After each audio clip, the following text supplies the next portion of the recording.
The old leather-bound deed felt heavy in my hands as I sat in my grandfather's study, still trying to process the news. "He left you the mountain property, Kate," the lawyer had said, his voice gentle but firm. "All 500 acres of it, including the cabin. I'm Catherine Chin, and until 3 weeks ago, I was just a geological survey specialist living a quiet life with my husband Michael in suburban Colorado. Now I was the owner of what my grandfather had always called his piece of heaven, a vast stretch of mountainous land that had been in our family for generations. It's worth nothing." My mother-in-law Barbara's voice cut through the evening air at the Morgan family dinner. "Just rocks and trees and that run-down cabin." She exchanged knowing looks with my father-in-law, Robert, who nodded sagely. I should have expected this reaction. The Morgans were real estate developers, owners of Morgan Properties LLC, one of Denver's fastest-growing development companies. They'd been trying to buy my grandfather's land for years, but he'd always refused to sell. "Kate dear," Barbara continued, setting down her wine glass with practiced precision, "you should let us take it off your hands. We'll give you, say, $10,000. That's generous for undeveloped mountain land with no road access." My husband Michael shifted uncomfortably beside me. He worked for his parents' company, trapped between loyalty to them and to me. "Mom, maybe we should." $10,000 is more than fair," Robert interrupted. "The property taxes alone will eat her alive. No utilities, no proper access road, just that old dirt track.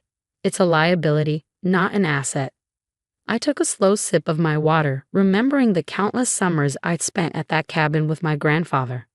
He'd been a geologist too, though he'd never worked in the field professionally. "Too many corporate interests," he'd always said. "Too many people who see the earth as something to exploit rather than understand." "Actually," I said carefully, "I think I'll hold onto it for now. Grandfather's cabin holds a lot of memories." Barbara's perfectly maintained smile heightened. "Sentimentality is expensive, dear. You really should let professionals handle this. The zoning alone is residential and agricultural," I finished for her. I checked. "But it could be rezoned." Robert leaned forward eagerly. "For the right project, the county might." I said no, thank you. My voice was quiet but firm. The tension around the dinner table could have been cut with a knife. Barbara's smile vanished entirely. "Well," she said coldly, "don't come crying to us when you're drowning in property taxes and maintenance costs." Later that night, as Michael and I drove home, he tried to play peacemaker. "They mean well, Kate. They just don't want to see you stuck with a worthless property." I stared out the window at the distant mountains silhouetted against the sunset. "It's not worthless to me, Michael, and I wish you'd stand up to them sometimes." He gripped the steering wheel tighter. "They're my parents, and they know real estate. Maybe they're right about—" "Stop the car." "What?" "Stop the car, Michael. I want to show you something." He pulled over to the side of the road, and I dug through my bag until I found what I was looking for: my grandfather's old journal. Under the dome light, I opened it to a page marked with a faded photograph. "Look at this," I said, pointing to a series of hand-drawn geological maps. Grandfather wasn't just hiking up there all those years. He was studying the land, mapping it. Michael squinted at the detailed drawings. "What am I looking at?" "Geological survey maps, very precise ones. Grandfather may not have worked as a professional geologist, but he knew what he was doing." I traced the contour lines with my finger. "These formations, these mineral deposits, there's something up there, Michael. Something valuable." "If there was anything valuable, someone would have found it by now," he said, but I could hear the uncertainty in his voice. "Not necessarily. The land's been in my family for 3 generations. Nobody's been allowed to survey it properly." I closed the journal carefully. "And your parents know that. Why else would they be so eager to buy worthless land?" The next morning, I called in sick to work and drove up to the cabin. The dirt track was rough, but my SUV handled it well. As I approached the familiar clearing, the old cabin came into view, its weathered logs still solid despite years of mountain winters. Inside, everything was exactly as I remembered. The stone fireplace, the hand-built furniture, the walls lined with geological specimens and maps. But I wasn't here for nostalgia. I went straight to my grandfather's study. It took hours of searching through his papers, but I finally found what I was looking for: a sealed envelope marked for Katie, when the time comes. Inside was a USB drive and a letter. "My dearest Katie," it began. "If you're reading this, then you've inherited the mountain property and the Morgans are probably already circling like vultures. They've been trying to buy this land for 20 years, ever since their initial geological survey hinted at what lies beneath. But they never found the main deposit. I did." My hands trembled as I read on. Grandfather had documented everything. Mineral deposits, core samples, test results. He'd known exactly what he had, but had kept it quiet, waiting for the right moment, waiting for me. "The real treasure isn't in the minerals, Katie," the letter concluded. "It's in the knowledge of when to hold your cards and when to play them. The Morgans are counting on you, feeling overwhelmed, isolated. Don't let them pressure you. The land has more value than they know, and more importantly, it has more value than what lies beneath it. Trust your instincts and remember what I taught you about reading the Earth's secrets." I sat back in my grandfather's old chair, mind racing. First thing tomorrow, I would contact an independent geological survey company. But not just any company, I had someone specific in mind. My phone buzzed, another text from Barbara. "Dear, we've drawn up the paperwork. $15,000 now, just to make things easy for you. Let's get this settled quickly." I didn't reply. Instead, I walked out onto the cabin's porch and watched the sunset paint the mountains in shades of gold and purple. Somewhere up there, beneath those rugged slopes, lay the truth my grandfather had protected for decades. But as I stood there, another truth began to form in my mind. This wasn't just about minerals or money. This was about legacy, about standing up to people who thought they could bully and manipulate others into submission. My grandfather hadn't just left me land, he'd left me a chance to prove myself. I took out my phone and made a call. "Dr. Sarah Chen, this is Catherine Chen, George Chen's granddaughter. I need your help with a geological survey." "Yes, it's about the mountain property, and we need to keep this completely confidential." As I drove back down the mountain that evening, I caught sight of a Morgan Properties LLC survey vehicle heading up another access road. They were already moving, trying to find what my grandfather had discovered. But they were looking in the wrong place, following their 20-year-old data. I smiled, thinking of the detailed maps in grandfather's journal. Sometimes the best advantage isn't just knowing what you have. It's knowing that others don't know what you have. The real work was about to begin, and this time, I wasn't going to be the one feeling overwhelmed and isolated. The Morgans had no idea what they were about to face. The next 3 weeks were a carefully orchestrated dance of secrecy and precision. Dr. Sarah Chen, my grandfather's former colleague and one of Colorado's most respected geological surveyors, worked with her team and carefully planned shifts to avoid detection. Using my grandfather's maps as a guide, they focused on areas the Morgans had never thought to explore. "Your grandfather was brilliant, Kate," Sarah said one evening, spreading out core sample results across the cabin's old oak table. "He didn't just find the rare earth deposits, he found the mother lode.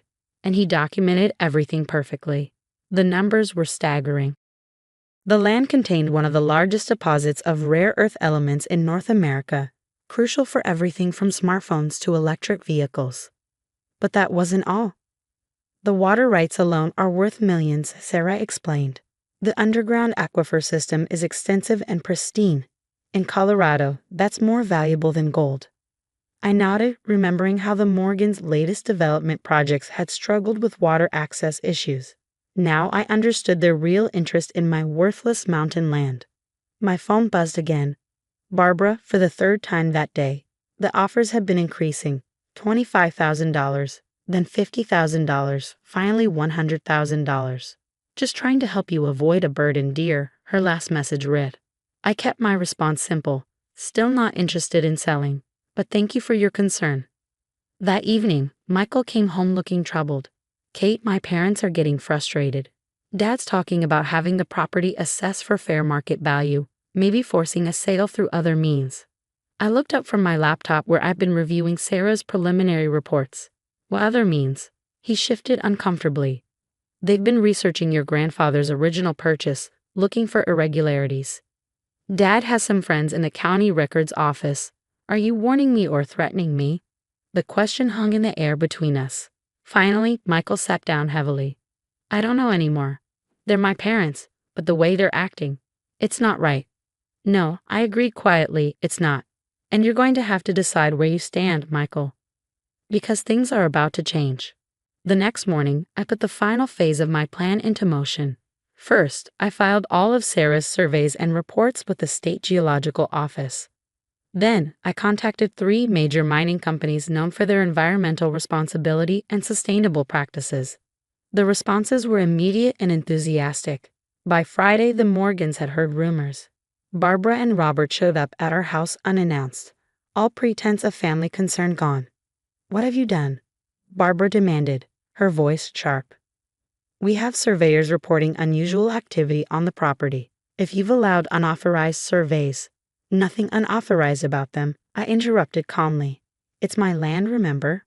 That worthless mountain property you were so concerned about." Robert stepped forward, his face red. "Now see here, young lady. We made you a more than generous offer." "You tried to cheat me," I corrected him. "You knew about the mineral deposits 20 years ago. Not the main deposit, you never found that, but enough to know the land's potential. That's why you've been trying to buy it all these years." "That's ridiculous," Barbara sputtered, but her face had gone pale. "Is it? Should we discuss the water rights you've been struggling to secure for your new developments, the ones that just happen to originate on my property?" Michael, who had been silent until now, turned to his parents. "Is this true? You knew the land was valuable." "Of course they knew," I said, opening my laptop to display the historical survey data I'd found in county records. "They've been trying to exploit my grandfather for years. When that failed, they thought they could pressure me into selling before I discovered the truth." "We were trying to help you," Barbara insisted, but her voice had lost its edge. "That land needs proper development, professional management, and it's going to get it," I cut in. "Just not from you." I handed them each a copy of the press release scheduled for Monday morning. Their faces went from red to white as they read the headlines: "Major rare earth deposit discovered in Colorado and sustainable mining project to create thousands of local jobs." "You're going to regret this," Robert growled. "We have connections."